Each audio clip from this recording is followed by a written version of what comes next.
Bharatiya Janata party के चुनावी घोषणा पत्र को जारी होते ही कांग्रेस पार्टी ने ये कहकर खारिज कर दिया कि बीजेपी ने 2014 में भी बड़े बड़े वादे किए थे और अब पिछले वादों को छोड़कर बीजेपी नए वादों के साथ मैदान में उतर गई है। बीजेपी के नए वादों पर क्या है कांग्रेस का तर्क? पार्टी के वरिष्ठ नेता आनंद शर्मा हमारे सहयोगी अजय झा को बता रहे हैं। 2019 के लोकसभा चुनाव के लिए बीजेपी ने अपना संकल्प पत्र आज घोषित कर दिया है और कई वादे किए हैं। कांग्रेस पार्टी की तरफ से कांग्रेस के वरिष्ठ नेता पूर्व केंद्रीय मंत्री आनंद शर्मा हमारे साथ हैं। कई बातों का जिक्र किया है उन्होंने। किसानों को, युवाओं को, किस तरह किसानों को पेंशन देंगे, 1 लाख रुपए तक अगर कर्ज किसान लेते हैं तो 5 साल तक कोई सूद नहीं लिया जाएगा। किस तरह से? देखिए, प्रधानमंत्री नरेंद्र मोदी जी और भारतीय जनता पार्टी शब्दों और जुमलों में बेजोड़ हैं। सपना दिखाना, वायदे करना, बड़बोलापन है इनमें। बेहतर होता कि पहले 5 साल का हिसाब देते। ये भारत की जनता और मतदाताओं के विवेक को चुनौती दे रहे हैं, उनको मूर्ख समझ रहे हैं कि पहले भी जो संकल्प लिया उसको तोड़ा, वायदा खिलाफी की, उसका कोई स्पष्टीकरण नहीं है। रोज़गार बनाने की जगह 2 करोड़ साल में रोज़गार 4 करोड़ से ज़्यादा रोज़गार तोड़ दिए गलत फैसलों से।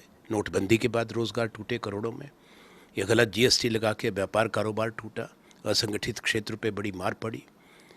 तो तमाम ये विषय हैं जिन पे जनता जवाब मांगती है सरकार से। और 5 साल के बाद ये विपक्षी दल तो थे नहीं 5 साल जो ऐसे बड़े बड़े वायदे कर रहे हैं।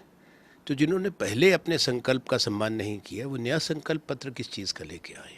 2022 तक 75 वादे किए हैं। जीडीपी को 2.5% बढ़ा देंगे, 5 ट्रिलियन से ज़्यादा की इकोनॉमी बना देंगे। वो तो पहली बात, डॉक्टर मनमोहन सिंह के प्रधानमंत्री काल में भारत पहला देश बना जिसकी जीडीपी चौगुनी हुई, 480 बिलियन डॉलर से बढ़ के 2 ट्रिलियन डॉलर से ऊपर की हुई। ये 2 ट्रिलियन डॉलर का 3 ट्रिलियन डॉलर तो मोदी जी कर नहीं पाए।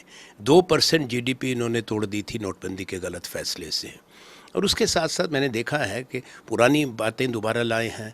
राम मंदिर बनाएंगे। अरे, लोगों को इस वक्त रोज़ी रोटी पे जवाब मांग रहे हैं लोग। रोज़गार चाहता है देश का नौजवान, किसान अपना सम्मान और सही दाम चाहता है फसल का, मेहनत मजदूरी का। महिलाओं को फिर से वही, ये तो लुभाने के लिए कि 33% आरक्षण करेंगे। उस वक्त की कांग्रेस अध्यक्षा सोनिया गांधी जी ने लिख के दिया था प्रधानमंत्री नरेंद्र मोदी जी को कि बिल लेकर आए, नहीं लाए।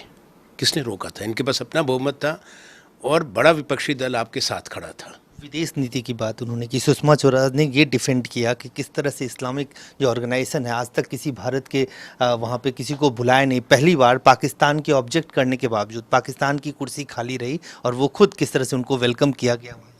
उसमें क्या उपलब्धि हुई?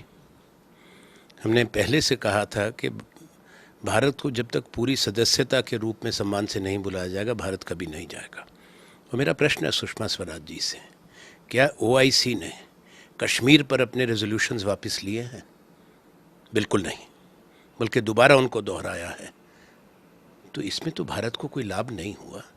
ऐसे मंच पर आप जाएं जहां से भारत कश्मीर पे मानवाधिकार के हनन की बात की जाए, भारत की फ़ौज के बारे में कहा जाए, टिप्पणियाँ की जाए, क्यों गए थे वहाँ पे?